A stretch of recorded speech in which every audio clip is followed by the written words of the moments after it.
$15,000 നമ്മൾ ഈ ഒരു ആപ്ലിക്കേഷന് തന്നെ കൊടുത്തു. ഞാൻ ആദ്യമായിട്ടാണ് $15,000 ഒരു ആപ്ലിക്കേഷൻ ചെയ്യുന്നത്. 491 വിസ മാത്രമല്ല, 482 സ്പോൺസർഷിപ്പ്, എക്സ്ട്രാ ഒരു 8% കൂടെ ഫോറിൻ പർച്ചേസ് അഡീഷണൽ ഡ്യൂട്ടിയുടെ കൊടുക്കണം. ശരിക്കും ഞങ്ങളുടെ കാൽക്കുലേഷൻ അത് ഞങ്ങളുടെ ഇല്ലായിരുന്നു. ഇപ്പോൾ ഒരു ഡെവലപ്പറെ നമ്മൾ അപ്രോച്ച് ചെയ്യുമ്പം അവരെ നമുക്ക് എങ്ങനെ കൺവിൻസ് ചെയ്യാനായിട്ട് സാധിക്കും? ഓക്കെ, നമുക്ക് FIRB അപ്രൂവൽ ലഭിച്ചാൽ മാത്രമേ ഈ കോൺട്രാക്ട് നമുക്ക് സെറ്റിൽ ചെയ്യാൻ പറ്റത്തുള്ളൂ. ഡാനിയുടെ വീട് പണിയുന്നിടത്ത് നമ്മൾ പോയല്ലോ, അപ്പോൾ ഭയങ്കര മനോഹരമാണ്. ഒരു കയറ്റം ഒരിറക്കം, ഒരു മലകളിലാണ് വീടുകൾ ഇരിക്കുന്നത്. ടെമ്പററി വിസ ഹോൾഡേഴ്സിന് ഒരു ബാൻ ഗവൺമെന്റ് കൊടുത്തിട്ടുണ്ട്. ഫോറിൻ സിറ്റിസൺ ആണ് ഡാനി. അപ്പോൾ ഈ ഡാനിയെ സംബന്ധിച്ചിടത്തോളം എങ്ങനെയാണ് ബാങ്കിനെ അപ്രോച്ച് ചെയ്തത്? ഇതെല്ലാം നമ്മൾ തന്നെ ചെയ്യണം എന്നുള്ളതാണ്. പേടിക്കണം. സ്റ്റാമ്പ് ഡ്യൂട്ടി എക്സെപ്ഷൻ അതൊരു വലിയ എമൗണ്ട് ആണ് ശരിക്കും പറഞ്ഞാൽ.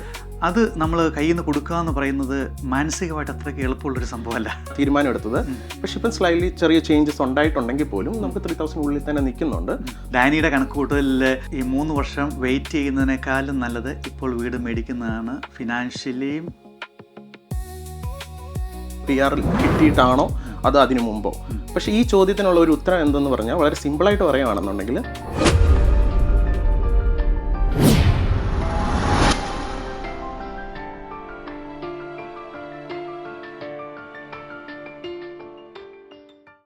നമസ്കാരം. ഓസ്ട്രേലിയയിൽ PR ഇല്ലാതെ നമുക്ക് വീട് മേടിക്കാനായിട്ട് സാധിക്കും. ഒരുപാട് ആൾക്കാർ ഒരുപാട് കഥകൾ നമ്മൾ പറഞ്ഞു കേട്ടിട്ടുണ്ട്. ഇപ്പോഴത്തെ പൊളിറ്റിക്സ് നമ്മളെ ഒരുപാട് ഇത് സഹായിക്കാറുമില്ല. കാരണം നമ്മളെ കൺഫ്യൂസ്ഡ് ആക്കിക്കൊണ്ടുള്ള സംസാരങ്ങളാണ് മീഡിയകളിലായാലും നമ്മുടെ സുഹൃത്തുക്കൾക്കിടയിലും നടക്കുന്നത്. പക്ഷേ ഇന്ന് നമ്മുടെ കൂടെ ഉള്ളത് ഡാനിയാണ്. അദ്ദേഹം ഓസ്ട്രേലിയയിൽ സ്വന്തമായിട്ട് PR ഇല്ലാതെ വീട് പണിയുന്നയാളാണ്. എങ്ങനെയാണ് അദ്ദേഹം വീട് മേടിക്കാൻ തീരുമാനിച്ചത്, അതിൻ്റെ പ്രോസസ്സും കാര്യങ്ങളും, അതെന്തുമാത്രം കോസ്റ്റ്ലി ആണെന്നുള്ള കാര്യം. ഡാനി നമസ്കാരമുണ്ട്. നമസ്കാരം. ഓസ്ട്രേലിയയിൽ ഒരു വീട് അങ്ങ് അടിച്ചു കൂട്ടാനുള്ള പ്ലാനിലാണല്ലേ? അതെ, ചെറിയൊരു ആഗ്രഹം. നമ്മളെ സംബന്ധിച്ചിടത്തോളം ഓസ്ട്രേലിയ വരുമ്പം ഒരുപാട് ആൾക്കാർ ജോലിയായിട്ട് വരും, മറ്റു വലിയ ആൾക്കാരും ജോലിയില്ലാതെ സ്റ്റുഡൻ്റായിട്ടുമാണ് വരുന്നത്. പക്ഷെ എല്ലാവരും ആഗ്രഹമാണ് നമുക്കൊരു സ്വന്തമായിട്ട് വീട് മേടിക്കാന്ന് പറയുന്നത്. അപ്പോൾ അങ്ങനെ വീട് മേടിക്കുന്നതിനൊക്കെ നമ്മൾ ആലോചിക്കുമ്പോൾ ഏറ്റവും വലിയ പ്രശ്നങ്ങൾ നമുക്ക് PR വേണം. PR ഇല്ലെങ്കിൽ നമുക്ക് ഒരുപാട് നമുക്ക് കിട്ടുന്ന ബെനിഫിറ്റുകളൊക്കെ നമുക്ക് നഷ്ടപ്പെടാനുള്ള സാധ്യതയുണ്ട്. ഡാനി ഇവിടെ PR ഇല്ലാതെയാണ് വീട് മേടിക്കാനായിട്ട് തീരുമാനിച്ചതും വീട് മേടിച്ചതും. അത് എന്തുകൊണ്ടാണ് ഡാനി അങ്ങനെ ഒരു വീട് PR കിട്ടുന്നതിന് മുമ്പ് മേടിക്കണം എന്ന് തീരുമാനിക്കാൻ കാര്യം? ഞാൻ 8 വർഷമായിട്ട് ഓസ്ട്രേലിയയിലുണ്ട്. അപ്പം ഞങ്ങൾക്ക് ഇതുപോലെ 491 വിസ ലഭിച്ചു. അപ്പോൾ അതിനുശേഷം ഞങ്ങൾക്ക് ഒരു 3 ഇയർ റീജിയനിൽ നിൽക്കണം. അപ്പോൾ ആ ഒരു പ്രോസസ്സ് ഒരു ലോങ് പ്രോസസ്സാണ്. അപ്പോൾ അതിൻ്റെ മുമ്പ് തന്നെ വീട് വാങ്ങാൻ കഴിയുമോ എന്നുള്ളൊരു ചോദ്യം ഞങ്ങൾക്കുണ്ടായിരുന്നു. അപ്പോൾ അതിനെപ്പറ്റി ഞങ്ങളിങ്ങനെ അന്വേഷിച്ചു. പക്ഷേ ഞങ്ങൾക്ക് പറ്റും എന്നുള്ള ഒരു ഉത്തരം കിട്ടി. അപ്പം എന്തുകൊണ്ട് നമ്മൾ ഇനിയും ഒരു 3 ഇയർ വെയിറ്റ് ചെയ്തിട്ട് വീട് പണിയണം എന്ന് തീരുമാനിച്ചു. അപ്പം അതിന് മുമ്പേ ആകാം എന്ന് ഞങ്ങൾ തീരുമാനിക്കുമായിരുന്നു. ഡാനിക്കൊരു 3 കൊല്ലം കൂടെ വെയിറ്റ് ചെയ്താലേ PR ആവുള്ളൂ. അതെ. ഈ വിസയുടെ പ്രത്യേകത എന്ന് വെച്ചാൽ 491 ഇത് റീജിയണൽ സ്പോൺസർഷിപ്പ് വിസയാണ്. ഓസ്ട്രേലിയയിലെ റീജിയണൽ പോപ്പുലേഷൻ കൂട്ടുവാൻ വേണ്ടി ഗവൺമെൻറ്റിൻ്റെ ഒരു പ്രത്യേകതരം വിസയാണ്. അപ്പോൾ ഇതിൻ്റെ ഒരു മാനദണ്ഡം എന്ന് പറയുന്നത് 3 ഇയർ നമ്മൾ ഓസ്ട്രേലിയയിലെ റീജിയണലിൽ താമസിക്കുക, ജോലി ചെയ്യുക, അല്ലെങ്കിൽ പഠനമാണെങ്കിൽ അതും റീജിയനിൽ തന്നെ ചെയ്യുക എന്നുള്ളതാണ്. നമുക്ക് പുറത്തേക്ക് പോകാൻ പറ്റത്തില്ല. അപ്പം നമുക്ക് റീജിയനിൽ തന്നെ സ്റ്റേ ചെയ്യുക എന്നുള്ളതാണ്. അതിനുശേഷം ഇത് 191 എന്ന് പറഞ്ഞ ഒരു പെർമനൻറ്റ് റെസിഡൻസി വിസയിലേക്ക് ഇത് മാറുകയാണ് ചെയ്യുന്നത്. ഡാനിയുടെ കണക്കുകൂട്ടലിൽ ഈ 3 വർഷം വെയിറ്റ് ചെയ്യുന്നതിനേക്കാളും നല്ലത് ഇപ്പോൾ വീട് മേടിക്കുന്നതാണ്. ഫിനാൻഷ്യലിയും അതെ, അതൊരു വലിയൊരു ചോദ്യമാണ്. നമ്മളിപ്പോൾ ഇങ്ങനെ വീട് പണിയുന്ന ഒരു സ്റ്റേജിൽ നിൽക്കുന്നു. പക്ഷെ അതിനു മുമ്പ് ഞങ്ങൾ ഇതുപോലെ ഒരുപാട് ഇതേ ചോദ്യം തന്നെ ഞങ്ങൾ ആവർത്തിച്ച് ചോദിക്കുകയും അതിനെപ്പറ്റി അന്വേഷിക്കുകയും ചെയ്തതാണ്. 2 കാര്യങ്ങളാണുള്ളത്. ഒന്ന്, വീട് പണിയുക എന്നുള്ളത് നമ്മുടെ ആഗ്രഹമാണ്. കാരണം നമ്മളിങ്ങനെ ഓരോ പ്രാവശ്യവും ഓരോ വർഷവും നമ്മളിങ്ങനെ റെൻ്റലിൽ നിന്ന് അടുത്ത റെൻ്റലിലേക്ക് പോവുക, കുഞ്ഞുങ്ങളെയൊക്കെ ആയിട്ട് ഇങ്ങനെ മാറുക, അതൊക്കെ വലിയൊരു ബുദ്ധിമുട്ടുള്ള ഒരു കാര്യമാണ്. ഒന്നാമത്തെ കാര്യം അതാണ്, വീട് വേണം എന്നുള്ളൊരു ആഗ്രഹം. രണ്ടാമത്തെ കാര്യം, ഇത് ഒരു വലിയൊരു ചോദ്യമാണ്, ഫിനാൻഷ്യലി നമുക്ക് PR കിട്ടിയിട്ടാണോ അത് അതിനു മുമ്പോ? പക്ഷേ ഈ ചോദ്യത്തിനുള്ള ഒരു ഉത്തരം എന്തെന്ന് പറഞ്ഞാൽ വളരെ സിമ്പിളായിട്ട് പറയുകയാണെന്നുണ്ടെങ്കിൽ, നമ്മളൊരു 3 ഇയർ നമ്മൾ റീജിയനിൽ അല്ലെങ്കിൽ വേറെ എവിടെയെങ്കിലും നമ്മൾ നിൽക്കുമ്പോൾ നമ്മൾ അതിന് റെൻറ്റ് കൊടുക്കുന്നുണ്ട് ഒരു വീടിന്. അപ്പം ഈ 3 ഇയറിലുള്ള റെൻറ്റ് കാൽക്കുലേറ്റ് ചെയ്യുമ്പം നമ്മൾ നമ്മൾ ഒരു വീട് പണിയുന്ന ആ ഒരു കോസ്റ്റിൻ്റെ അഡീഷണലി വരുന്ന കോസ്റ്റ് അത് ഇതുമായിട്ട് ഒരുപോലെ കോമ്പൻസേറ്റ് ചെയ്ത് പോകുന്നുണ്ട്. അതുകൊണ്ടാണ് നമ്മൾ വീട് പണിയാൻ തീരുമാനിച്ചത്. അത് ഉദാഹരണത്തിന് ഇപ്പോൾ താമസിക്കുന്ന ഈ വീട് റെന്റ് എത്രയാണ്? ഇത് $2,000 ആണ് പെർ മന്ത്. അപ്പം നമ്മളിപ്പോൾ ഒരു സാധാരണഗതിയിൽ നമ്മളൊരു വീട് പണിയാൻ ആഗ്രഹിക്കുന്നവർ ഒരു ചെറിയൊരു പൈസ അവർ സേവ് ചെയ്യും. അപ്പോൾ അതും ഇതും കൂട്ടിക്കഴിഞ്ഞാൽ, നമ്മുടെ റെന്റും കൂട്ടിക്കഴിഞ്ഞാൽ നമുക്കൊരു വീടിന്റെ മോർഗേജ് അടയ്ക്കാൻ പറ്റുന്ന ചെറിയ രീതിയിലുള്ള ഒരു വീടാണെങ്കിൽ, അതായത് നമ്മുടെ റെന്റൽ വീടിന് റീപ്ലേസ് ചെയ്യുന്ന രീതിയിലുള്ള ഒരു വീടാണെങ്കിൽ നമുക്ക് ഫിനാൻഷ്യലി അത് ഓക്കെ ആണ് എന്നാണ് എൻ്റെ അഭിപ്രായം. മീഡിയൻ ഹൗസ് റീജിയനിൽ ഒരു 600,000 ആണ് വരുന്നത്. ഓക്കെ, അപ്പോൾ അതിന്റെ ഒരു മോർഗേജ് ഇപ്പം നിലവിൽ നമ്മൾ ഇൻട്രസ്റ്റ് റേറ്റ് കൂടിക്കൊണ്ടിരിക്കുകയാണ്. പക്ഷെ എന്നാലും അതിന്റെ ഒരു മോർഗേജ് ഒക്കെ വരുമ്പോഴത്തേനും ഒരു 3,000 താഴെ വരുന്നുള്ളൂ. അപ്പം നിലവിൽ ഇൻട്രസ്റ്റ് റേറ്റ് കൂടുന്നുണ്ട്. പക്ഷെ നമ്മൾ സ്റ്റാർട്ട് ചെയ്ത സമയത്ത് 2,500 ഉള്ളായിരുന്നു നമ്മുടെ മോർഗേജ് കാൽക്കുലേറ്റ് ചെയ്യുന്നത്. അതുകൊണ്ടാണ് ഞങ്ങൾ ആ തീരുമാനം എടുത്തത്. പക്ഷെ ഇപ്പം സ്ലൈറ്റ്ലി ചെറിയ ചേഞ്ചസ് ഉണ്ടായിട്ടുണ്ടെങ്കിൽ പോലും നമുക്ക് 3,000 ഉള്ളിൽ തന്നെ നിൽക്കുന്നുണ്ട്. അപ്പം ഞങ്ങളെ സംബന്ധിച്ചോളം അത് വലിയൊരു ഫിനാൻഷ്യൽ ബർഡൻ അല്ല. പിന്നെ ഇത് ഇൻട്രസ്റ്റ് കയറുകയും താഴുകയും ചെയ്തുകൊണ്ടിരിക്കും. അപ്പോൾ ഈ വർഷം കയറി അതിൻ്റെ അടുത്ത കൊല്ലം താഴില്ലെന്നല്ല. അതെ, അപ്പോൾ അത് നമുക്ക് വലിയ വിഷയമുള്ള കാര്യമായിട്ട് വരുന്നില്ല. പക്ഷേ ഇതിനകത്ത് ഏറ്റവും വലിയൊരു ബുദ്ധിമുട്ടായിട്ട് എനിക്ക് തോന്നുന്നത്, നമ്മൾ PR കിട്ടിയതിന് ശേഷം ഫസ്റ്റ് ഹോം ബേസ് ഗ്രാൻഡ് ഉണ്ട്, സ്റ്റാമ്പ് ഡ്യൂട്ടി എക്സെപ്ഷൻസ് ഉണ്ട്. അതൊരു വലിയ എമൗണ്ട് ആണ് ശരിക്കും പറഞ്ഞാൽ. അത് നമ്മൾ കയ്യിൽ നിന്ന് കൊടുക്കുക എന്ന് പറയുന്നത് മാനസികമായിട്ട് അത്രയ്ക്ക് എളുപ്പമുള്ളൊരു സംഭവമല്ല. അതെ, അതും ഒരു വലിയൊരു ചോദ്യമാണ്. ഇങ്ങനെ ഒരു തീരുമാനം ഡിസിഷൻ എടുക്കുന്നതിൻ്റെ ഒരു ഫാക്ടറാണ് ആ ഒരു ചോദ്യം. അപ്പം നമ്മളൊരു 500,000 ഒരു വീടാണ് നമ്മൾ പണിയുന്നത് ബഡ്ജറ്റ് എന്നുണ്ടെങ്കിൽ, ഒരു $50,000 ഒരു അധിക ചെലവ് നമുക്കിതിലുണ്ട്. അതായത് ഇപ്പോൾ ഈ പറയുന്ന പോലെ ഫസ്റ്റ് ഹോം ബയേഴ്സിന് കിട്ടുന്ന ആനുകൂല്യങ്ങളൊന്നും നമുക്ക് കിട്ടുന്നില്ല. പക്ഷേ അത് കൂടാതെ അധികം നമ്മൾ ചില ടാക്സുകൾ ഫോറിൻ സിറ്റിസൺ ആയതുകൊണ്ട് കൊടുക്കുകയും വേണം. പക്ഷെ ആ ഉള്ള തുക വെച്ച് നോക്കുമ്പോൾ ഒരു 50,000 ആണ് നമ്മൾ എക്സ്ട്രാ കൊടുക്കുന്നത്. ആ കൊടുക്കുന്ന 50,000 എന്ന് പറയുമ്പോൾ നമ്മൾ ഈ 3 ഇയർ കഴിഞ്ഞ് ഒരു സ്ഥലം മേടിച്ച് വീട് പണിയുമ്പോൾ ഈ കോസ്റ്റിൽ ഇത് നിൽക്കില്ല. രണ്ടാമത്തെ കാര്യം എന്ന് പറഞ്ഞാൽ ഈ സ്ഥലത്തിങ്ങളുടെ വില ഒരു 10% ഒക്കെ കൂടാനുള്ള സാധ്യത, അല്ലെങ്കിൽ ഓരോ വർഷവും കൂടാനുള്ള സാധ്യതയുണ്ട്. അങ്ങനെ വെച്ച് നോക്കുമ്പം ഇത് ഒരു നഷ്ടമല്ല. നമ്മൾ ഒരു 3 months മുമ്പ് എടുത്ത ഒരു ബിൽഡിംഗ് കൺസ്ട്രക്ഷൻ്റെ കോട്ട് എടുത്തിട്ട് നമ്മൾ അടുത്ത 3 months കഴിഞ്ഞ് നോക്കുമ്പോഴത്തേന് അവിടെ തന്നെ ഒരു 10,000 15,000 കൂടുന്നുണ്ട്. നന്നായിട്ട് എല്ലാം കാൽക്കുലേറ്റ് ചെയ്യുവാണെങ്കിൽ ഒരു പക്ഷേ നമുക്ക് ഈ എക്സ്ട്രാ പൈസ കൊടുക്കുന്നത് കൊണ്ട് നഷ്ടം വരുന്നില്ല. ബിൽഡിംഗ് കോസ്റ്റ് എങ്ങനെയായാലും കൂടുക. അതെ, സിമ്പിളായിട്ട് വേറൊരു കാര്യം പറയാം. ഈ റെന്റൽ കൊടുക്കുന്നത് നമ്മൾ നമ്മുടെ വീട്ടിലേക്ക് ഇൻവെസ്റ്റ് ചെയ്യുകയാണ് ചെയ്യുന്നത്. അതെ, അപ്പം അങ്ങനെ ഒരു കൺസെപ്റ്റ് നമുക്ക് വേണം, അണ്ടർസ്റ്റാൻഡിങ് വേണം. അതെ. പിന്നെ ഇത് ഒരു പക്ഷേ നമ്മൾ പലപ്പോഴും തീരുമാനം എടുക്കാൻ ബുദ്ധിമുട്ടുന്നത് നമുക്ക് നല്ലൊരു അഡ്വൈസ് കിട്ടാത്തത് കൊണ്ട്, ഒരു ഫിനാൻഷ്യൽ പ്ലാനറുമായിട്ട് ഇരുന്ന് സംസാരിക്കാത്തത് കൊണ്ടായിരിക്കും. അല്ലെങ്കിൽ ഇപ്പോഴത്തെ കാലത്ത് പിന്നെ ഈ AI ഒക്കെ ഉള്ളതുകൊണ്ട് അതിൻ്റെ അത് നന്നായിട്ട് പ്രോംപ്റ്റ് ചെയ്താൽ ഒരു പരിധി വരെ ഹെൽപ്പ് ചെയ്യില്ല നമ്മളെ, ഇതിൻ്റെ കോസ്റ്റും കാര്യങ്ങളൊക്കെ. അതെ, എനിക്ക് സത്യം പറഞ്ഞു കഴിഞ്ഞാൽ നമ്മൾ ഇതിനു വേണ്ടിയുള്ള അഡ്വൈസുകൾ എടുക്കാൻ വേണ്ടി നമ്മൾ പല തരത്തിലുള്ള ആളുകൾ പ്രൊഫഷണൽസിനെ ആശ്രയിക്കാൻ ശ്രമിച്ചു. പക്ഷെ പലർക്കും ഈ ഒരു കാര്യത്തിൽ എക്സ്പീരിയൻസ് ഇല്ല. അത് തന്നെയാണ് ഈ ഒരു പ്രധാനപ്പെട്ട ഒരു കാര്യം. നമുക്ക് ഇതിനു മുമ്പ് നമ്മളെപ്പോലെ മേടിച്ചിട്ടുള്ള ആളുകളുടെ എക്സ്പീരിയൻസ് ഒന്നും നമുക്ക് ലഭിക്കുന്നില്ല. അപ്പോൾ നമ്മൾ ഇൻ്റർനെറ്റിൽ നോക്കി, യൂട്യൂബിൽ നോക്കുന്നുണ്ട്, AI പ്ലാറ്റ്ഫോമിൽ നോക്കുന്നുണ്ട്. പക്ഷെ നമുക്ക് അതിനുള്ള ഒരു ഇൻഫർമേഷൻസ് അത്രയ്ക്ക് എന്ന നിലയിൽ അവൈലബിൾ അല്ല. AI നമുക്ക് ഒത്തിരി ഹെൽപ്പ് ചെയ്തിട്ടുണ്ട്. കാരണം നമുക്ക് ഈ ഒരു സെലക്ഷൻ, നമുക്ക് പല ക്വസ്റ്റ്യൻസും ഉത്തരം കിട്ടിയത് സത്യം പറഞ്ഞാൽ AI-യൂടെയാണ്. അതെ, ഫോറിൻ സിറ്റിസൺ ആണ് ഡാനി. അപ്പോൾ ഈ ഡാനിയെ സംബന്ധിച്ചിടത്തോളം എങ്ങനെയാണ് ബാങ്കിനെ അപ്രോച്ച് ചെയ്ത് ഇപ്പോൾ ഉണ്ടായിരുന്ന അവരുടെ ഒരു അപ്രോച്ച് ഈ ഒരു വിഷയത്തിൽ? 491 വിസ പോലെയുള്ള വിസകൾക്ക്, അപ്പം ഉള്ള വിസകൾക്ക് ഹോം ലോൺ ലഭിക്കുന്നതാണ് ബാങ്കുകളിൽ നിന്ന്.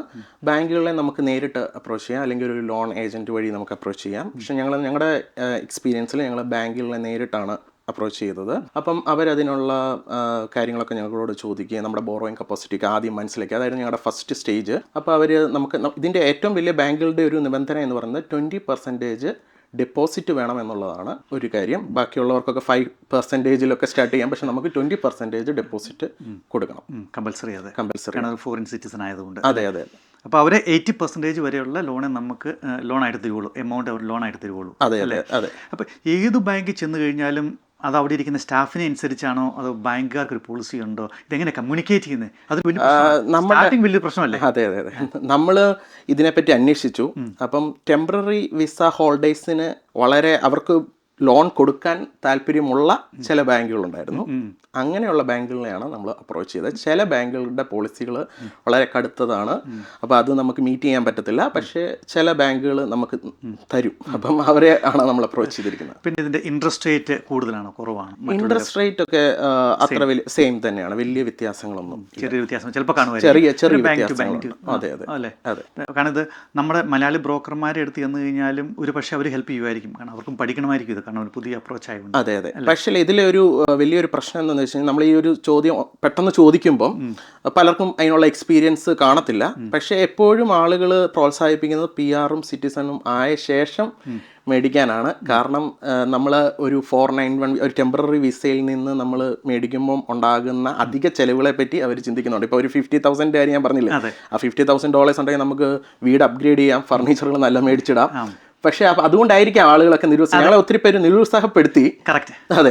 പക്ഷേ എൻ്റെ അത് ഞാൻ ഡാനിയെ കണ്ടെന്ന് വെച്ചാൽ വളരെ ഇൻ്റലക്ച്വലായിട്ട് ഡാനി ചെയ്തു. കാരണം റിയൽ ഫിഗേഴ്സുമായിട്ട് കാൽക്കുലേറ്റ് ചെയ്തു. കാരണം നമ്മളിപ്പം ഒരു $50,000 $30,000 ഈ പ്രോപ്പർട്ടി മേടിക്കുമ്പം ഫസ്റ്റ് ഹോം ബൈസ് ഗ്രാൻഡ് ആയിട്ടും അല്ലെങ്കിൽ സ്റ്റാമ്പ് എക്സെപ്ഷൻ ആയിട്ട് കിട്ടും. പക്ഷേ അതിനു വേണ്ടി നമ്മൾ 2 കൊല്ലോ 3 കൊല്ലോ ഒരു പക്ഷേ നമുക്ക് PR കിട്ടിയതിന് ശേഷം കിട്ടുകയുള്ളൂ. ആ സമയം കൊണ്ട് ബിൽഡിംഗ് കോസ്റ്റ് മേ ബി ഒരു 20% കയറിയാലും ആ പൈസ മുഴുവൻ നഷ്ടപ്പെടും നമുക്ക്. ഇല്ലേ? ലാൻഡിന്റെ പ്രൈസ് കയറും. എങ്ങനെ ഇത് കയറാണ്ടിരിക്കാൻ പറ്റില്ല അല്ലേ? കാരണം എല്ലാ കോസ്റ്റുകളും കൂടിക്കൊണ്ടിരിക്കുകയാണ്. ഇപ്പം നിലവിലെ പുതിയ ബഡ്ജറ്റ് വന്ന ശേഷം നമുക്ക് മനസ്സിലാക്കാൻ സാധിച്ചിരിക്കുന്നത്, ഇപ്പം പുതിയ ബിൽഡിങ്ങുകൾ ചെയ്യുന്നതിനാണ് ടാക്സ് ഇളവുകളൊക്കെ വരുന്നത്. അപ്പം കൂടുതൽ ആളുകളും പുതിയ ബിൽഡിങ്ങുകളിലേക്ക് പോകുമ്പോൾ ബിൽഡിംഗ് കോസ്റ്റും കൂടും. അതെ. ഫോറിൻ ഇൻവെസ്റ്റേഴ്സ് റിവ്യൂ ബോർഡ് അവരെ നമ്മൾ ഡയറക്റ്റ് അപ്രോച്ച് ചെയ്യണോ, അതോ ബാങ്കുകാർ അപ്രോച്ച് ചെയ്യുമോ, അതോ നമുക്ക് വേണ്ടി ലോയേഴ്സിനെ വെക്കണോ? അതെങ്ങനെയാണ് ഡാനി ചെയ്തത്? ഇതെല്ലാം നമ്മൾ തന്നെ ചെയ്യണം എന്നുള്ളതാണ് പ്രധാനപ്പെട്ട കാര്യം. പേടിക്കേണ്ട ആവശ്യമില്ല. കാരണം നമുക്ക് ഇൻഫർമേഷൻസ് ഇല്ലാത്തതാണ് ശരിക്കും നമ്മുടെ പേടി. വൺസ് നമ്മളിത് ചെയ്ത് കഴിയുമ്പോൾ നമുക്ക് ചിന്തിക്കും, ഇത്രയും സിമ്പിളായ ഒരു സ്റ്റെപ്പാണല്ലോ ഫോറിൻ ഇൻവെസ്റ്റ്മെന്റ് റിവ്യൂ ബോർഡ് എന്നൊക്കെ പറയുമ്പോൾ. നമ്മൾ ഇതിൻ്റെ ഒരു ഫീസ് എന്ന് പറയുന്നത് തന്നെ ഒരു ഇത്ര ഇതിന് താഴെയുള്ള ബഡ്ജറ്റിനുള്ള വീടുകൾക്ക്, ഇപ്പം നമ്മുടെ ഒരു ഇത് കേസിലാണെങ്കിൽ നമ്മൾ $15,000 നമ്മൾ ഈ ഒരു ആപ്ലിക്കേഷന് തന്നെ കൊടുത്തു. ജസ്റ്റ് ഒരു ഫോം ഫില്ല് ചെയ്ത് ATOയിലാണ് നമ്മളിത് ചെയ്യുന്നത്. ഓൺലൈൻ നമുക്ക് ചെയ്യാം. നമ്മൾ ജസ്റ്റ് ക്ലിക്ക് ചെയ്ത് നമ്മൾ ഫീസ് അടക്കുന്നത് $15,000 ആണ് കൊടുക്കുന്നത്. ഞാൻ ആദ്യമായിട്ടാണ് $15,000 ഒരു ആപ്ലിക്കേഷൻ ചെയ്യുന്നത്. ഇത് നമ്മൾ ചെയ്തത് ശരിയാണോ? കാരണം നമുക്ക് വേണ്ടി ആരെങ്കിലും ചെയ്തു തന്നാൽ നമുക്ക് കോൺഫിഡൻസ് ഉണ്ട്, നമ്മൾ തന്നെയാണ് ചെയ്യുന്നത്. പക്ഷെങ്കിൽ അതൊക്കെ വളരെ ഈസി ആയിട്ടുള്ള കാര്യമാണ്. ATOയിൽ ഇപ്പോൾ ഈ ഒരു കാര്യത്തിൽ എന്ത് സംശയം ഉണ്ടെങ്കിലും നമുക്ക് നേരെ അവരുടെ കോൾ സെൻ്ററുകളിൽ വിളിക്കാം. അവർ നമ്മളെ വളരെ ഹെൽപ്പ് ചെയ്യും. ഇമെയിൽ അയച്ചു കഴിഞ്ഞാൽ അവർ റെസ്പോണ്ട് ചെയ്യും. അതുകൊണ്ട് അതൊന്നും പേടിക്കേണ്ട ആവശ്യമൊന്നുമില്ല. നമുക്ക് വളരെ സിമ്പിളായിട്ട് ചെയ്യാവുന്ന കാര്യമാണ്. ഞങ്ങളത് ചെയ്തു. ഞങ്ങൾക്ക് foreign investment review board FIRB approval ലഭിച്ചു. അതിനുശേഷമാണ് നമ്മുടെ കണ്ടീഷൻ നമ്മൾ ഫൈനലൈസ് ലാൻഡ് സെറ്റിൽമെൻറ്റിലേക്ക് പോകുന്നത്. ഒരു കാര്യം കൂടെ ഞാൻ പറഞ്ഞോട്ടെ. ഇത് 491 വിസ മാത്രമല്ല, 482 സ്പോൺസർഷിപ്പ്. ഒത്തിരി നേഴ്സുമാരൊക്കെ UK നിന്നും ഒക്കെ ആയിട്ട് അയർലൻഡിൽ നിന്നും പല സ്ഥലങ്ങളിൽ നിന്നും ഓസ്ട്രേലിയയിലേക്ക് മൂവ് ചെയ്യുന്നുണ്ട്. കോവിഡ് സമയത്തൊക്കെ അവർക്കൊക്കെ ഡയറക്റ്റ് PR ആയിരുന്നു കിട്ടിക്കൊണ്ടിരുന്നത്. ഇപ്പോഴാണെങ്കിൽ എനിക്ക് തോന്നുന്നു അത്ര വേക്കൻസികൾ ഇല്ലാത്തത് കൊണ്ട് അവർക്ക് സ്പോൺസർഷിപ്പ് വിസകളാണ് കിട്ടുന്നത്. എനിക്കൊന്ന് പലരും ഇതിലെങ്കിൽ ഓസ്ട്രേലിയയിലേക്ക് വരാൻ കഴിയാത്ത ഇങ്ങനെ ഒരു വിസ വന്നാൽ, ടെമ്പററി വിസ വന്നാൽ അവർക്ക് വീട് വാങ്ങാൻ കഴിയില്ല എന്നൊക്കെയുള്ള പേടിയുണ്ട്. പക്ഷെ അങ്ങനെയൊന്നുമില്ല. നമുക്കിവിടെ വന്നാൽ ഇങ്ങനെ ഈ രീതിയിൽ നമുക്ക് വീട് ആവശ്യമുണ്ടെങ്കിൽ നമുക്ക് വാങ്ങാൻ സാധിക്കുന്നതേ ഉള്ളൂ എന്നുള്ളതും ഞങ്ങൾക്കത് മനസ്സിലായ ഒരു കാര്യമാണ് ഞങ്ങളുടെ എക്സ്പീരിയൻസിലൂടെ. അതെ, ഡാനി പറഞ്ഞു റീജിയണിൽ നമുക്കിപ്പോഴും ഒരു 500,000 600,000 താഴെ സ്വന്തമായിട്ട് പുതിയ വീട് ബിൽഡ് ചെയ്യാനായിട്ട് സാധിക്കും. അതെ, നമുക്കതേക്കുറിച്ച് ധാരണയില്ല. നമ്മളെപ്പോഴും നോക്കുന്നത് 1 മില്യൺ 1.2 1.5 മില്യൺ ആകും നമ്മൾ പ്രതീക്ഷിക്കുന്നത്. ശരിക്കും അത്ര പൈസ ആവില്ല. ഒരു 500,000 അല്ലെങ്കിൽ അതിന് താഴെ ഇപ്പോഴും ഓസ്ട്രേലിയ പ്രോപ്പർട്ടികൾ അവൈലബിൾ ആണ്. നമുക്ക് ബിൽഡ് ചെയ്യാനായിട്ട് സാധിക്കും. നമ്മുടെ ആ എസ്റ്റിമേറ്റ് അനുസരിച്ചാണോ നമ്മൾ FIRBയിൽ ഇതിൻ്റെ ഫീസ് അടയ്ക്കേണ്ടത്? അതെ അതെ അതെ. നമ്മൾ ആദ്യം തീരുമാനിക്കണം നമ്മുടെ ബഡ്ജറ്റ് എത്ര ആണെന്ന് തീരുമാനിക്കണം. ഇപ്പോൾ ഒരു 1 മില്യൺ താഴെയാണോ അതിന് മുകളിലാണോ എന്നുള്ളത് നമ്മൾ തീരുമാനിക്കണം. 1 മില്യൺ താഴെയാണെങ്കിൽ പിന്നെയുള്ള എല്ലാ പ്രോപ്പർട്ടിയുടെയും ആ ഫീസൊക്കെ സെയിം തന്നെയാണ്. പിന്നെ ഒരു ക്വസ്റ്റ്യനോടെ ഉണ്ടല്ലോ, അതായത് എത്ര ബഡ്ജറ്റിൻ്റെ വീട് വാങ്ങണം എന്നൊക്കെയുള്ള, പ്രത്യേകിച്ച് റീജിയനിലൊക്കെ ആണെങ്കിൽ നമ്മൾ വീട് വാങ്ങുമ്പം ഇവിടുത്തെ ഒരു മീഡിയം ഹൗസിൻ്റെ വിലയ്ക്ക് അനുസരിച്ച് നമ്മൾ വീട് വാങ്ങാവുള്ളൂ. അല്ലെങ്കിൽ നമുക്ക് പിന്നീട് അത് വിൽക്കാനൊക്കെ ബുദ്ധിമുട്ടായിരിക്കും. ആ ഒരു കാര്യത്തിലും എന്ന് വെച്ചാൽ നമ്മുടെ സ്ഥലം എന്താണോ ആ സ്ഥലത്തിനനുസരിച്ചുള്ള വീട്, ആ സ്ഥലത്തിൻ്റെ ഡിമാൻഡിനനുസരിച്ചുള്ള വീടേ പണിയാവുള്ളൂ. അതിൽ കൂടുതൽ പണിഞ്ഞാൽ അത് പിന്നീട് അത് വിൽക്കാൻ കഴിയില്ല. അതെ അതെ അതെ. ഏകദേശം നമ്മുടെ ഒരു ലോൺ കിട്ടുന്ന എമൗണ്ട് തീരുമാനിച്ചു, നമ്മുടെ ഡെപ്പോസിറ്റ് എല്ലാം തീരുമാനിച്ചു. പക്ഷെ നമ്മളൊരു ബിൽഡറെ അല്ലെങ്കിൽ ഒരു ഡെവലപ്പറെ നമ്മൾ അപ്രോച്ച് ചെയ്യണമല്ലോ. അതെ. അവർ നമ്മുടെ വിസ കാണുമ്പോൾ എന്ത് പറയും? കാരണം അവർ നമ്മളോട് ചോദിക്കും PR ഉണ്ടോ, സിറ്റിസൺ ഉണ്ടോ എന്ന് ചോദിക്കും. അപ്പോൾ അതില്ലെന്ന് പറഞ്ഞു കഴിഞ്ഞാൽ അവർ ചോദിക്കും ഇതൊരു ഗ്യാരണ്ടി ഇല്ലാത്ത കേസാണ്. ഇവരെ വിസ എക്സ്റ്റെൻഡ് ചെയ്തില്ലെങ്കിൽ നമുക്ക് ഇത് പണി തീർത്ത് കഴിയുമ്പോൾ ഇവിടെ നമുക്ക് പൈസ കിട്ടും. അങ്ങനെ ഒരുപാട് വിഷയങ്ങളുണ്ടല്ലോ അവരെ സംബന്ധിച്ചിടത്തോളം, ലീഗലായിട്ടും പ്രാക്ടിക്കലായിട്ടും. അപ്പോൾ ഒരു ഡെവലപ്പറെ നമ്മൾ അപ്രോച്ച് ചെയ്യുമ്പം അവരെ നമുക്ക് എങ്ങനെ കൺവിൻസ് ചെയ്യാനായിട്ട് സാധിക്കും? ഓക്കെ, ഇതൊരു സ്റ്റെപ്പ് ബൈ പ്രോസസ്സാണ്. ഫസ്റ്റ് ഞങ്ങളുടെ എക്സ്പീരിയൻസിൽ നിന്ന് ഞങ്ങൾക്ക് മനസ്സിലായത്, നമ്മൾ ആദ്യം ഒരു ബാങ്കിനെ കണ്ട് നമുക്ക് എത്ര നമ്മുടെ ബോറോയിങ് കപ്പാസിറ്റി എന്താണെന്ന് മനസ്സിലാക്കുന്നു. നമ്മൾ അതിനനുസരിച്ചുള്ള ഒരു ബഡ്ജറ്റ് തീരുമാനിക്കുന്നു.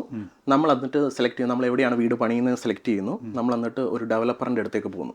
ഈ ഡെവലപ്പറിൻ്റെ അടുത്ത് പോകുമ്പോൾ ആ ഡെവലപ്പറിൻ്റെ നമുക്ക് പറ്റിയ ഒരു ലോട്ടും കാര്യങ്ങളൊക്കെ ഉണ്ടാവും. അതിന് മുമ്പ് ഒരു കാര്യം ഞാൻ സൂചിപ്പിച്ചോട്ടെ. ഇപ്പോൾ നിലവിലെ നിയമം അനുസരിച്ചിട്ട് നമുക്ക് എസ്റ്റാബ്ലിഷ്ഡ് ഡെല്ലിങ്സ് വാങ്ങാൻ കഴിയില്ല. നമുക്ക് സ്ഥലം മേടിച്ച് പണിയണം. അതായത് ടെമ്പററി വിസ ഹോൾഡേഴ്സിന് ഒരു ബാൻ ഗവൺമെൻറ് കൊടുത്തിട്ടുണ്ട്. ഇപ്പോഴത്തെ ബഡ്ജറ്റിൽ നെക്സ്റ്റ് ഇയറിലേക്ക് അത് എക്സ്റ്റെൻഡ് ചെയ്തിട്ടുണ്ട്. അപ്പം നമുക്ക് സ്ഥലം മേടിച്ച് മാത്രമേ വീട് പണിയാൻ സാധിക്കത്തുള്ളൂ. ഒരു രീതിയിൽ അത് നല്ലതാണ്, കാരണം നമ്മൾ ലാൻഡിൻ്റെ മാത്രം ടാക്സ് കൊടുത്താൽ മതി. അതെ, കാരണം നമ്മൾ മൊത്തത്തിൻ്റെയോടുള്ള അഡീഷണൽ ഫീസുകളൊന്നും കൊടുക്കണ്ട. ഓക്കെ, സ്റ്റാമ്പ് ഡ്യൂട്ടി കാര്യങ്ങളിലൊക്കെ നമുക്ക് അതിൽ കുറവ് വരും നമ്മൾ പണിയുമ്പോൾ. ഓക്കെ, അപ്പം നമ്മൾ ഇതുപോലെ ഡെവലപ്പറിൻ്റെ അടുത്ത് ചെല്ലുന്നു. ഞങ്ങൾ 1-2 ഡെവലപ്പേഴ്സിനെ ഇതുപോലെ അപ്രോച്ച് ചെയ്തു.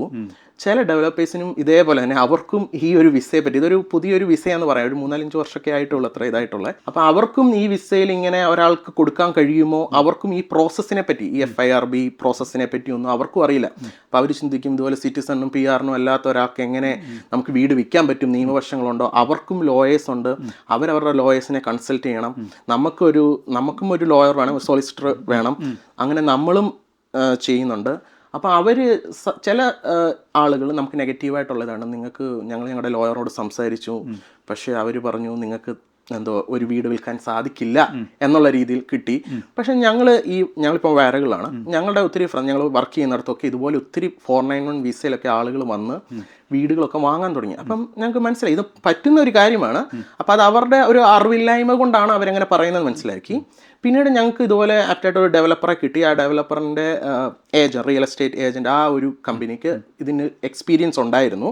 അപ്പോൾ അവരെ ഞങ്ങൾക്ക് കൺവിൻസ് ചെയ്യാൻ പറ്റി. അവർക്ക് അവരുടെ ഡെവലപ്പറിനെ കൺവിൻസ് ചെയ്തുകൊണ്ട് ഈ കാര്യം മുന്നോട്ടുപോയി. ഇതിൽ ഒരു സ്റ്റെപ്പ് എന്ന് പറയുന്നത്, എപ്പോഴും നമ്മളൊരു സ്ഥലം മേടിക്കാൻ ചെല്ലുമ്പം നമ്മുടെ ഏജൻറ്റ് എപ്പോഴും പറയുന്നത് ഇപ്പം അഡ്വാൻസ് കൊടുത്തോ മേടിച്ചോ എന്ന് പറയും. അപ്പം നമ്മുടെ പുറകിൽ ഇത്രയും കാര്യങ്ങൾ ചെയ്യാനുണ്ട്. എന്താണ്, നമുക്ക് FIRB അപ്രൂവൽ എടുക്കാനുണ്ട്.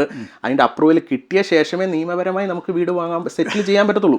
അല്ലെ അങ്ങനെ നമുക്ക് കിട്ടാതെ നമ്മൾ സെറ്റിൽ ചെയ്താൽ നമ്മൾ ചെയ്യുന്ന നിയമപരമല്ലാത്ത കാര്യമാണ്. ഏറ്റവും നമ്മളെ ഡെപ്പോസിറ്റ് എല്ലാം പോകും. അപ്പം നമ്മൾ ഡെപ്പോസിറ്റ് കൊടുക്കണം. അപ്പം അവിടെ നമുക്ക് വേണ്ടതെന്ന് വെച്ച് കഴിഞ്ഞാൽ നമുക്കൊരു കണ്ടീഷണൽ കോൺട്രാക്റ്റ് ആണ് നമുക്ക് ചെയ്യേണ്ടത്. ആ കണ്ടീഷണൽ കോൺട്രാക്റ്റിൽ നമുക്കൊരു സോളിസിറ്റർ ഉണ്ടെങ്കിൽ, ഒരു കൺവീൻസർ ഉണ്ടെങ്കിൽ, അവർ നമുക്ക് വേണ്ടി എന്ത് ചെയ്യും, ആ ഒരു കണ്ടീഷനോടെ ആഡ് ചെയ്യും. അതായത് എന്താണ് കണ്ടീഷൻ എന്ന് വെച്ചാൽ, നമുക്ക് FIRB അപ്രൂവൽ ലഭിച്ചാൽ മാത്രമേ ഈ കോൺട്രാക്റ്റ് നമുക്ക് സെറ്റിൽ ചെയ്യാൻ പറ്റത്തുള്ളൂ, ഈ ലാൻഡ് സെറ്റിൽ ചെയ്യാൻ പറ്റത്തുള്ളൂ. ഇല്ലെങ്കിൽ നമ്മൾ കൊടുത്തിരിക്കുന്ന അഡ്വാൻസ് തിരിച്ചു തരണം. അതാണ് ഇതിൻ്റെ കണ്ടീഷൻ. ആ കണ്ടീഷൻ വെച്ച് നമ്മൾ പിന്നീട് FIRB അപ്രൂവലിന് പോകുന്നു. അത് 1 മാസത്തിനുള്ളിൽ നമുക്ക് കിട്ടുന്നു. അപ്പം നമ്മൾ കോൺട്രാക്ട് ഫൈനലൈസ് ചെയ്യുന്നു. അതാണ് ഫസ്റ്റ് സ്റ്റെപ്പ്. അതാണ് നമ്മൾ ഇതിനകത്ത് ശ്രദ്ധിക്കുന്ന ഒരു കാര്യം.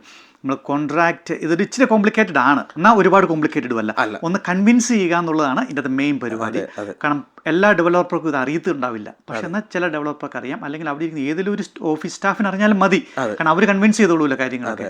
അപ്പോൾ ഈ കോൺട്രാക്ട് ചെയ്തപ്പം പ്രത്യേകം ശ്രദ്ധിച്ച് ചെയ്യണം, അല്ലെങ്കിൽ നമ്മൾ ഡെപ്പോസിറ്റ് പോകാൻ സാധ്യതയുണ്ട്. എങ്കിലും മാനുഷികമായിട്ട് അവരെല്ലാ കാര്യങ്ങൾക്ക് നമ്മളെ സഹായിക്കുകയും ചെയ്യും. നമുക്ക് എത്ര നാളത്തെ വിസ ഉണ്ടായാലാണ് നമുക്കിത് പ്രൊസീഡ് ചെയ്യാൻ പറ്റുന്നത്? മിനിമം ഇയേഴ്സ് അല്ലെങ്കിൽ മന്ത്സ് വിസ വേണോ നമ്മുടെ കയ്യിൽ? ശരിക്കും പറഞ്ഞാൽ നമ്മളൊരു ഹോം ലോൺ എടുക്കുന്നത് 30 ഇയേഴ്സിലേക്കാണ്. ഏതായാലും 30 ഇയേഴ്സിൻ്റെ വിസ നമുക്ക് ലഭിക്കത്തില്ല. അപ്പം ഇത് വിസ കാറ്റഗറി വെച്ചിട്ടാണ് അവർ നമുക്ക് ലോൺ തരുന്നത്. അപ്പം നമ്മൾ 491 വിസ ഇതിനകത്ത് എലിജിബിൾ ആണ്. കാരണം ഇതിനൊരു പാത്ത് വേ ഉള്ളതാണ്. 491 കഴിഞ്ഞ് 191 പോകുന്നതാണ്. അപ്പം അതുകൊണ്ട് അത് നമ്മൾ എലിജിബിൾ ആണ്. നമ്മുടെ വിസ നമ്മൾ എലിജിബിൾ ആണോ, ഹോം ലോണിനൊക്കെ എലിജിബിൾ ആണോ എന്ന് നോക്കാം. ഇനിയും ഹോം ലോൺ ഒന്നും വേണ്ട, കാശ് ഫുള്ളി ഉള്ളവർക്ക് ഫോറിൻ സിറ്റിസണർക്ക് ഇതേ പ്രോസസ്സ് വെച്ച് തന്നെ വീട് വാങ്ങാൻ സാധിക്കുന്നതുമാണ്. അപ്പോൾ ബാങ്കിന് നമുക്ക് ഒഴിവാക്കാം. കാരണം ഞാൻ ചോദിക്കാൻ കാരണിച്ചില്ല, ബാങ്കുകാരെ സംബന്ധിച്ചിടത്തോളം എന്തെങ്കിലും ഒരു ഗ്യാരണ്ടി വേണം. ഇപ്പം നമ്മളിപ്പം വീട് പണിത് തുടങ്ങുമ്പോൾ നമ്മളൊരു കോൺട്രാക്ട് സൈൻ ചെയ്യുമ്പോൾ വേണമെങ്കിൽ 2 കൊല്ലത്തെ വിസ ഉണ്ടായിരിക്കും വേണമല്ലോ. അതെ. പക്ഷേ ഇത് പണിത് തീർന്നൊക്കെ വരുമ്പോഴത്തേക്കും ചിലപ്പം 1.5 കൊല്ലം പിടിക്കുമായിരിക്കും. അപ്പം അങ്ങനെ വരുന്ന കേസുകളിൽ ഇപ്പോൾ വിസയുടെ അളവ് കുറവാണെങ്കിൽ, മീൻസ് മന്ത്സിൻ്റെ അല്ല ഇയേഴ്സിൻ്റെ കുറവാണെങ്കിൽ, അത് ബാങ്കുകാരെന്തെങ്കിലും നോ പറയാൻ സാധ്യതയുണ്ടോ? അത് ബാങ്കുകാർ അങ്ങനെ ഒരു സംസാരം ഡാനിയായിട്ട് സംഭവിച്ചിട്ടില്ല? ഇല്ല, സംഭവിച്ചിട്ടില്ല. കാരണം നമുക്കിതൊരു പാത്ത് വേ ആണ്, ഇത് കണ്ടിന്യൂസ് ആയിട്ടുള്ള ഒരു പാത്ത് വേ ആയതുകൊണ്ട് നമുക്ക് അങ്ങനത്തെ ഒരു സംശയം അവരും ചോദിച്ചിട്ടില്ല. അവർ വിസയെക്കുറിച്ച് ചോദിച്ചിട്ടേ ഇല്ല. വിസ ചോദിച്ചു, അവർ വിസ നമ്മൾ സബ്മിറ്റ് ചെയ്യുന്നതാണ്. പക്ഷേ നമുക്ക് അങ്ങനെ ഇത്ര വർഷം എന്നുള്ള ഒരു സംസാരം നടന്നിട്ടില്ല. സംസാരം ഈ വിസയിൽ ശരിക്കും ഡേറ്റ് ചെയ്തിട്ടുണ്ട്, ഇത്ര നാൾ വരെയാണ് ഈ വിസ എന്ന് അവർ അവരൊന്ന് നോക്കി കാണുമായിരിക്കും. അതെ, അത് ചെക്ക് ചെയ്തിട്ടുണ്ട്. അവർ സാറ്റിസ്ഫൈഡ് ആയിരിക്കും. അതെ അല്ലേ. അതെ, നമുക്കിത് 3 ഇയർ ആണെങ്കിലും 5 ഇയർ വിസയാണ് 491 വിസ. അപ്പൊ എന്തായാലും നമ്മുടെ മുന്നിൽ ഒരു 3 ഇയർ മിനിമം ഉണ്ട്. അപ്പോൾ അവരെ സംബന്ധിച്ചിടത്തോളം അത് കണ്ടു, അത് മതി. അതുള്ളത് കൊണ്ട് ചിലപ്പോൾ ചോദിച്ചു കാണുകയായിരിക്കും. അതെ. ഇപ്പോൾ 1-2 കൊല്ലം ഉള്ളവരെ അടുത്ത് വേണമെങ്കിൽ ചോദിക്കായിരിക്കും. അപ്പോൾ അവർക്ക് എക്സ്റ്റെൻഡ് ചെയ്ത് കൊടുക്കണം എന്നുള്ളതായിരിക്കും. അതെ. പക്ഷെ ഞാൻ ഒരു കാര്യം, എൻ്റെ ഒരു എക്സ്പീരിയൻസിൽ പറയാണ്, എനിക്ക് ഇതിനെപ്പറ്റി വലിയ നോളജ് ഇല്ല, ഈ ലോണിൻ്റെ കാര്യങ്ങളെ പറ്റിയൊക്കെ. പക്ഷെ എൻ്റെ കാര്യം വെച്ചാൽ ഞാനൊരു കാർ ലോണിന് പോയപ്പോൾ വളരെ കോംപ്ലിക്കേറ്റഡ് ആയിരുന്നു. അവർ ഒത്തിരി കാര്യം ചോദിച്ചു. നമുക്ക് ഉദ്ദേശിച്ചതിൻ്റെ പകുതി പോലും നമ്മുടെ വരുമാനം വെച്ച് തരാൻ അവർക്ക് താല്പര്യമില്ല. പക്ഷെ ഹോം ലോൺ വളരെ എളുപ്പമാണ്. നമ്മുടെ ലാസ്റ്റ് പേ സ്ലിപ്സ് കൊടുത്തപ്പം തന്നെ നമുക്ക് അത്ര വലിയ ഡോക്യുമെന്റ്സ് ഒന്നും കൊടുക്കാതെ തന്നെ, ഞാൻ പറഞ്ഞ മറ്റ് കാർ ലോണിനെ അപേക്ഷിച്ച് വളരെ എളുപ്പമായിരുന്നു ഹോം ലോൺ. മേജർ 4 ബാങ്ക്സിൽ നിന്നാണോ കിട്ടിയത്, അതോ വേറെ സെക്കൻഡ് ടയർ ബാങ്കിൽ നിന്നാണോ എടുത്തിരിക്കുന്നത്? മേജർ ബാങ്കിൽ നിന്ന്. അതെ. കാരണം ഇപ്പോഴത്തെ പൊളിറ്റിക്സ് സാഹചര്യങ്ങളൊക്കെ വെച്ച് നോക്കുമ്പോൾ പലരും പറയുന്നുണ്ട് ഫോറിൻ ഇൻവെസ്റ്റേഴ്സിനെ സമ്മതിക്കരുത്. ഇപ്പം ഫോറിൻ ഈവൻ സിറ്റിസൺ പോലും ഇല്ലാത്തവരൊന്ന് വീട് തിരിച്ചു മേടിക്കണം 2 കൊല്ലത്തിനകത്ത്. അങ്ങനെയുള്ള പ്രശ്നങ്ങളൊക്കെ ഉണ്ട്, അങ്ങനത്തെ ഭീഷണികളുണ്ട്. പക്ഷെ അതൊക്കെ ഒരു പൊളിറ്റിക്കൽ സ്റ്റണ്ടാണ്. അവർക്ക് അങ്ങനെയൊന്നും അത്ര പെട്ടെന്ന് ചെയ്യാൻ പറ്റുമെന്ന് എനിക്ക് തോന്നുന്നില്ല. കാരണം ഇത്രയും പൈസ ഇൻവെസ്റ്റ് ചെയ്തിരിക്കുന്നതാണ്. പിന്നെ അതിൻ്റെ ഇക്കണോമിക് പ്രോബ്ലംസ് ഒക്കെ വേറെ ഉണ്ട്. ബാങ്കുകളുടെ നിലനിൽപ്പ് തന്നെ വീടുമായിട്ട് ബന്ധപ്പെട്ട്. അതെ. അപ്പം അവർ വളരെ അപ്രോച്ചബിൾ ആയിട്ടുള്ള ഒരു സമീപനം, വളരെ പോസിറ്റീവായിട്ടുള്ള സമീപനം ചെയ്തിരിക്കുന്നത്. എനിക്ക് വലിയ താമസിക്കാതെ വീട് കിട്ടും. അല്ലേ? അതിനായിട്ട് വെയിറ്റ് ചെയ്ത് നിൽക്കുക. ബിൽഡേഴ്സിനും നിങ്ങൾ അപ്രോച്ച് ചെയ്തപ്പോൾ അവരുടെ ഒരു സമീപനം എങ്ങനെയാണ്? ഇതിനു മുമ്പ് കുറച്ച് കാര്യങ്ങളൂടെ ഉണ്ട്. FIRB മാത്രമല്ല, നമ്മളിപ്പം ഇതിന്റെ ടാക്സ് ലാൻഡ് നമ്മൾ രജിസ്റ്റർ ചെയ്യുമ്പോൾ നമ്മൾ സ്റ്റാമ്പ് ഡ്യൂട്ടി കൊടുക്കണം. നമുക്ക് ഫസ്റ്റ് ഹോം ബയേഴ്സിന്റെ ഒന്നും കിട്ടില്ല. അപ്പം നമ്മൾ ഫുൾ ടാക്സ് നമ്മൾ എന്താണോ കൊടുക്കുക. അപ്പം നമ്മളിപ്പം വിക്ടോറിയയിലാണ്, വിക്ടോറിയയുടെ റവന്യൂ ഡിപ്പാർട്ട്മെന്റിന്റെ വെബ്സൈറ്റിൽ കയറി നമുക്ക് എത്രയാണെന്ന് അറിയാൻ പറ്റും. പക്ഷെ നമ്മൾ അതിന്റെ കൂടെ ഒരു എക്സ്ട്രാ ഒരു 8% കൂടെ ഫോറിൻ പർച്ചേസ് അഡീഷണൽ ഡ്യൂട്ടിയുടെ കൊടുക്കണം. ശരിക്കും ഞങ്ങളുടെ കാൽക്കുലേഷൻ അത് ഞങ്ങളുടെ ഇല്ലായിരുന്നു. ഞങ്ങൾ ഓർത്ത് സ്റ്റാമ്പ് ഡ്യൂട്ടി FIRB, പക്ഷേ ഒരു 8% എക്സ്ട്രാ കൊടുക്കേണ്ടി വരുന്ന ഒരു സാഹചര്യമോടെ ഈ ഫോറിൻ സിറ്റിസൺസിനുണ്ട്. അതുകൂടെ കൊടുത്തിട്ടാണ് നമ്മളിത് ലാൻഡ് രജിസ്റ്റർ ചെയ്യുന്നത്. അപ്പം ഞാൻ പറഞ്ഞല്ലോ, ലാൻഡ് ആയതുകൊണ്ട് മാത്രം നമുക്ക് ആ ടാക്സ് കുറവുണ്ട്. വീടുകൂടെ ആയിരുന്നെങ്കിൽ അത് കൂടിയാന്. അപ്പം അങ്ങനെയാണ് നമ്മൾ രജിസ്റ്റർ ചെയ്തത്. പിന്നെ നമ്മൾ എന്തുപോലെ ബിൽഡറിനെ കണ്ടുപിടിച്ചു. പിന്നെ സാധാരണ അതിൽ നമ്മൾ ഫോറിൻ സിറ്റിസൺ ഒന്നുമില്ല, സാധാരണ ആളുകളെ പോലെ ബിൽഡർ തന്നെ ഹാപ്പിയാണ്. നമുക്ക് ലോൺ ഉണ്ടെന്നുണ്ടെങ്കിൽ അവർക്ക് തരാമല്ലോ. നമുക്ക് എല്ലാ അപ്രൂവൽ എല്ലാം ഉണ്ട്. അൺകണ്ടീഷണൽ അപ്രൂവൽ ലെറ്റർ ഉണ്ടെങ്കിൽ അവർക്ക് എല്ലാം ചെയ്യുന്നതിന് കുഴപ്പമൊന്നുമില്ല. നിലവിൽ ഹാപ്പിയാണ് അല്ലേ? അതിലെ പ്രധാനപ്പെട്ട ഒരു കാരണം എന്താണെന്ന് വെച്ച് കഴിഞ്ഞാൽ, ഈ കഴിഞ്ഞ ബഡ്ജറ്റ്, അപ്പോൾ നമ്മൾ ബഡ്ജറ്റിന് മുമ്പാണ് നമ്മൾ ചെയ്തത്. പക്ഷേ നമ്മൾ ഈ ബഡ്ജറ്റ് വന്നപ്പോഴാണ് നമുക്ക് നമ്മൾ കുറച്ചുകൂടെ നമുക്ക് മനസ്സിലായി നമ്മൾ ചെയ്ത തീരുമാനം കറക്റ്റ് ആയിരുന്നു എന്ന് മനസ്സിലായി. കാരണം എന്താണെന്ന് വെച്ച് കഴിഞ്ഞാൽ, നമ്മളുടെ ഇപ്പം ഇൻട്രസ്റ്റ്, പിന്നെ അത് മാത്രമല്ല ഇപ്പം ഇൻട്രസ്റ്റ് റേറ്റുകൾ ഇങ്ങനെ കൂടിക്കൊണ്ടിരിക്കുകയാണ്. അപ്പം നമ്മുടെ ബോറോയിങ് കപ്പാസിറ്റിയും കുറയും. അപ്പം ഇപ്പം നമുക്ക് കിട്ടിയിരിക്കുന്ന ലോണ്, നേരത്തെ കിട്ടിയിരുന്ന ലോൺ ഇപ്പോഴത്തെ നിലവിലത്തെ സാഹചര്യം നമ്മൾ അപ്ലൈ ചെയ്യണമെങ്കിൽ നമുക്ക് കിട്ടണമെന്നില്ല. അപ്പോൾ ആ ഒരു രീതിയിൽ നമ്മളുടെ തീരുമാനം കറക്റ്റ് ടൈമിലായിരുന്നെന്ന് വിചാരിക്കുന്നു. പിന്നെ നമുക്ക് ഇനി നമുക്ക് ഈ വിസ പെർമനന്റ് റെസിഡൻസിലേക്ക് മാറാനുള്ള ആ സമയത്തെ ചെലവുകളും ഞാൻ പറഞ്ഞ റെന്റും കാര്യങ്ങളൊക്കെ വെച്ച് നോക്കുമ്പോൾ ഞങ്ങളുടെ തീരുമാനം കറക്റ്റ് ആണെന്നാണ് ചിന്തിക്കുന്നത്. ഡാനി ഇങ്ങോട്ട് എങ്ങനെയാണ് വന്നത് ശരിക്കും പറഞ്ഞാൽ? ഞാൻ സ്റ്റുഡൻ്റ് ആയിട്ടാണ്, ഞാനൊരു 8 years മുമ്പാണ് ഇവിടെ സ്റ്റുഡൻ്റ് ആയിട്ട് വന്നതാണ്. അപ്പം കുറേ നാളുകളായിട്ട് സ്റ്റുഡൻ്റ് ആയിരുന്നു. പിന്നെ പല വിസകളിലേക്ക്, ടെമ്പററി വിസകളിലേക്കൊക്കെ ട്രാൻസ്ഫർ ചെയ്ത് അവസാനമാണ് ഞങ്ങൾക്ക് 491 വിസ കിട്ടിയത്. അപ്പോൾ 491 വിസ കിട്ടി, ഇങ്ങനെ റീജിയനിലേക്ക് വന്നു. റീജിയനിലൊരു ഒരുപാട് ആൾക്കാർ റീജിയനിൽ ആദ്യം വിസ എടുത്ത് വരും. വിസ എടുത്ത് വന്നതിന് ശേഷം അവർ ഹാപ്പിയില്ല, മിക്കവാറും മെട്രോയിലേക്ക് തന്നെ തിരിച്ചു പോകാറുണ്ട്. അതെ. അപ്പം ഡാനിക്ക് അങ്ങനെ വലിയ പ്ലാനുകളും ഉണ്ടോ, അതോ ഹാപ്പിയാണോ, പീസ്ഫുൾ ലൈഫാണോ? റീജിയണൽ എന്ന് പറയുമ്പോൾ ഓരോരുത്തർ എത്തിപ്പെടുന്ന സ്ഥലങ്ങളുടെ പ്രത്യേകതയാണ്. ഇപ്പം ഞങ്ങളെ സംബന്ധിച്ചോളം വയറകൾ എന്ന് പറഞ്ഞത് അത്രയ്ക്ക് റീജിയണൽ ആണെങ്കിലും ഞങ്ങൾക്ക് ഒരു 1 hourൽ ഞങ്ങൾക്ക് ഡാൻഡിനോങ്ങിൽ എത്താം. ഞങ്ങളുടെ ഫ്രണ്ട്സും ഫാമിലി ഒക്കെ ഉള്ള സ്ഥലങ്ങളിലേക്ക് ഞങ്ങൾക്ക് ഒരു 15 minutes ഡ്രൈവിൽ എത്താൻ പറ്റും. അപ്പോൾ ഈ സിറ്റി ലിമിറ്റിലും ആളുകൾ ജോലിക്കൊക്കെ പോകുന്നത് 30-40 minutes ഒക്കെ ഡ്രൈവ് ചെയ്തിട്ടാണല്ലോ. അപ്പം ഞങ്ങൾക്ക് അത്ര അങ്ങ് റീജിയണലാണെന്നും തോന്നുന്നില്ല. എന്നാൽ ഞങ്ങളുടെ വിസ കണ്ടീഷനിൽ ഞങ്ങളുടെ കാര്യങ്ങൾക്കൊക്കെ നല്ലതാണ്. പിന്നെ ഞങ്ങളിവിടെ ഹാപ്പിയാണ്. ഞങ്ങൾക്കിവിടെ ജോലി എല്ലാം 5 minutes ഡ്രൈവിൽ ഞങ്ങളുടെ കാര്യങ്ങളെല്ലാം നടക്കും. ജോലി, സ്കൂള്, ചൈൽഡ് കെയർ, എല്ലാ കാര്യങ്ങളും ഇവിടെ ഉണ്ട്. അപ്പം ഞങ്ങൾക്ക് കുറച്ചുകൂടെ എളുപ്പമാണ് കാര്യങ്ങൾ. ഇപ്പം ഡാനിയുടെ വീട് പണിയുന്നിടത്ത് നമ്മൾ പോയല്ലോ, അപ്പോൾ ഭയങ്കര മനോഹരമാണ്. ഒരു കയറ്റം, ഒരിറക്കം, ഒരു മലകളിലാണ് വീടുകൾ ഇരിക്കുന്നത്. ഞാൻ ഇടുക്കി എന്നുള്ളയാൾ. അപ്പോൾ ഇടുക്കി എന്നുള്ള എന്നെ സംബന്ധിച്ച് മലകളൊക്കെ കാണാൻ ഭയങ്കര രസമാണ്, കുന്നുകൾ കാണാനായിട്ട്. അപ്പോൾ അങ്ങനത്തെ ഒരു നല്ലൊരു പ്രതീതിയാണ്, നല്ലൊരു വ്യൂ ആണ്, പീസ്ഫുൾ ആണ്.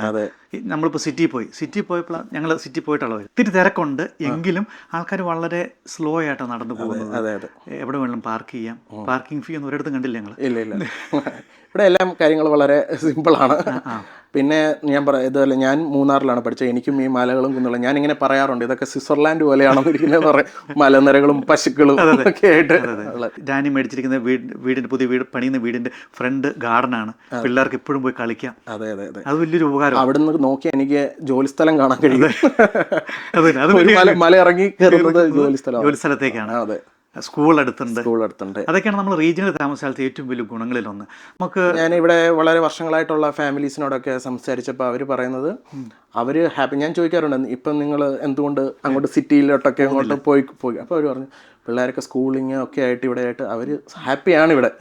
അപ്പം എല്ലാവരും ഹാപ്പിയാണ്. പിന്നെന്തിനാ നമ്മൾ പോകുന്നത് എന്നുള്ള ഒരു ചിന്തയാണ്. അപ്പം നമ്മൾ കുറച്ച് നാൾ ഇവിടെ റീജിയനിൽ താമസിച്ചാൽ നമ്മൾ ഇതിനുമായിട്ട് അങ്ങ് സെറ്റ് ആവും. ഇനി ഭാവി മാറണമെന്നുണ്ടെങ്കിലും നമുക്ക് മാറാം. ഡാനിയുടെ വിസ എന്ന് പറഞ്ഞാൽ 491 വിസയാണ്. ഇപ്പോൾ വിക്ടോറിയയിലാണ്. ഇപ്പോൾ ഈ വിക്ടോറിയൽ വിസ വെച്ചുകൊണ്ട് ഡാനിക്ക് മറ്റ് സ്റ്റേറ്റുകളിൽ മേടിക്കാൻ സാധിക്കുമോ ഇല്ലയോ എന്ന് വേറൊരു കാര്യം കൂടെ ഉണ്ട്. ഇപ്പം റീജിയണൽ വിസയിലുള്ള ആളുകൾക്ക് അവർ താമസിക്കുന്ന സ്ഥലത്ത് തന്നെ വീട് വാങ്ങണം. അവർക്ക് താമസിക്കാൻ മാത്രമേ ഈ വീട് ഉപയോഗിക്കാൻ പറ്റത്തുള്ളൂ. നമുക്ക് റെന്റിന് കൊടുക്കാൻ പറ്റത്തില്ല. ഇൻവെസ്റ്റ്മെന്റ് പറ്റത്തില്ല. നമുക്ക് താമസിക്കാൻ വേണ്ടിയാണ് നമ്മൾ ഈ വീട് പണിയുന്നത്. ഓക്കെ, അപ്പം വേറൊരാൾക്ക് റെന്റിന് കൊടുക്കാൻ കഴിയില്ല. ഇതിനൊക്കെ ഭയങ്കര ടാക്സുകൾ നമ്മൾ അഡീഷണൽ കൊടുക്കേണ്ടി വരും.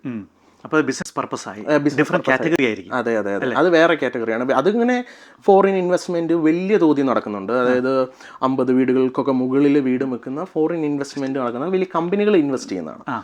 നമ്മളുടെ ഇതിൽ നമ്മൾ സ്വകാര്യ വ്യക്തികൾ അവരവർക്ക് താമസിക്കാനുള്ള വീടുകൾ വാങ്ങുന്നതാണ്. ഇതൊരു ഡിഫറെന്റ് കാറ്റഗറിയാണ്. ഒരുപാട് നിയമങ്ങളും കാര്യങ്ങളൊക്കെ ഉണ്ട്. എനിക്കറിയാം സ്റ്റുഡൻസ് ആയിട്ട് തന്നെ മറ്റു രാജ്യങ്ങളിൽ നിന്നൊക്കെയുള്ള സ്റ്റുഡൻസ് തന്നെ അവർ സിറ്റികളിലൊക്കെ പഠിക്കാൻ വരുമ്പം തന്നെ അവർ വീട് മേടിക്കുന്ന പൈസ കൊടുത്ത്, അതായത് ലോണല്ല, അല്ലാതെ തന്നെ ഫോറിൻ സിറ്റിസൺ ആയിട്ട് തന്നെ വീടും ഫ്ലാറ്റുകളും മേടിക്കുന്ന ആളുകളൊക്കെ ഉണ്ട്. ഡാനി ഇത് 491 വിസയിലാണ്. ഞാൻ ഫാമിലി സ്പോൺസർഷിപ്പ് വിസയാണ്. കാരണം എൻ്റെ സിസ്റ്റർ ഇവിടെ ഉണ്ടായിരുന്നതുകൊണ്ടാണ് നമുക്ക് ആ ഒരു കാറ്റഗറി കിട്ടുന്നത് അല്ലേ. അങ്ങനെ ഒത്തിരി കിട്ടുന്നതല്ല, പക്ഷെ അത് നമുക്ക് ഭാഗ്യവശം കിട്ടും. ഒത്തിരി നമ്പറൊന്നും ഇല്ല, എന്നാലും ഉണ്ട്. ഡാനി വിക്ടോറിയയിലെ റീജിയനിലാണ്. റീജിയൻ എന്ന് വെച്ച് കഴിഞ്ഞാൽ ഒരു തീർത്തും ആൾക്കാരിൽ നല്ലൊരു സ്ഥലമാണ് കേട്ടോ. അതിമനോഹരമായിട്ടുള്ള സ്ഥലമാണ്, നല്ല പീസ്ഫുൾ ആയിട്ടുള്ള സ്ഥലമാണ്. ഡാനി ഇവിടെ വീട് ലാൻഡ് മേടിച്ചു. അതിൻ്റെ വീട് പണി നടന്നുകൊണ്ടിരിക്കുന്നു. ഞങ്ങൾ പോയപ്പോൾ അതിൻ്റെ തറ പണിതുകൊണ്ടിരിക്കുകയാണ്. അപ്പോഴാണ് ഡാനി പറഞ്ഞത് ഇങ്ങനൊരു സംഭവമുണ്ട്. ഡാനി PR ഇല്ലാത്ത ആളാണ്. അപ്പോൾ ഡാനി ചെയ്ത പ്രോസസ്സുകളും കാര്യങ്ങളൊക്കെ പറയുന്നത് എന്തുകൊണ്ടാണ് ഡാനി അത് ചെയ്തത്. വേണമെങ്കിൽ ഡാനിക്ക് PR കിട്ടിയതിന് ശേഷം 10,000, 40,000, $30,000 ഡിസ്കൗണ്ട് ഗവൺമെൻറ്റിൽ നിന്ന് കിട്ടാം. പക്ഷേ ഡാനി 2-3 കൊല്ലം കൂടെ വെയിറ്റ് ചെയ്യുന്ന സമയം കൊണ്ട് പ്രോപ്പർട്ടി പ്രൈസിൻ്റെ ലാൻഡിൻ്റെ വില കയറിപ്പോകും, ബിൽഡിംഗ് കോസ്റ്റ് കയറിപ്പോകും. അങ്ങനെ പല കാര്യങ്ങൾ സംഭവിക്കുന്നത് ഡാനി മനസ്സിലാക്കി. അത് ഡാനി എല്ലാം കാൽക്കുലേറ്റ് ചെയ്തപ്പം അതിനുവേണ്ടി വെയിറ്റ് ചെയ്യാതെ ഇപ്പം തന്നെ വീട് പണിയുന്നതാണ് നല്ലതെന്ന് ഡാനിക്ക് ബോധ്യപ്പെട്ടു. ഇപ്പോൾ എന്തെങ്കിലും കാര്യങ്ങൾ നിങ്ങൾ ചെയ്ത രീതി പല സ്റ്റേറ്റിൽ ഇത് ഡിഫറൻ്റ് ആയിരിക്കും കേട്ടോ. അപ്പോൾ നിങ്ങൾ ചെയ്ത രീതി എങ്ങനെയാണെന്ന് നിങ്ങൾക്ക് മറ്റുള്ളവരെ ഹെൽപ്പ് ചെയ്യണമെന്നുണ്ടെങ്കിൽ കമൻറ്റ് ചെയ്യുക. അതല്ല ഡാനി ചെയ്തതിൽ നിന്ന് എന്തെങ്കിലും വ്യത്യാസപ്പെട്ട് നിങ്ങൾ ചെയ്തിട്ടുണ്ടെങ്കിലും അതും ഒന്ന് കമൻറ്റ് ചെയ്യുകയാണെങ്കിൽ വളരെ ഉപകാരമായിരിക്കും. അതല്ല ഇനിയിപ്പോൾ 482 വിസയിലോ 491 അല്ലേ, 491 വിസയിലൊക്കെ ഉള്ളവർക്ക് വീട് വീട് പണിയുന്നതുകൊണ്ട് ഒരു കുഴപ്പമില്ല. ഇത് ഗുണമുണ്ട് ദോഷമുണ്ട്, പക്ഷേ കൂടുതൽ ഗുണമായിട്ടാണ് ഡാനിക്ക് തോന്നുന്നത്. അല്ല ഡാനി? അതെ. ഡാനിക്ക് വേറെ എന്തെങ്കിലും പറയാനുണ്ടോ?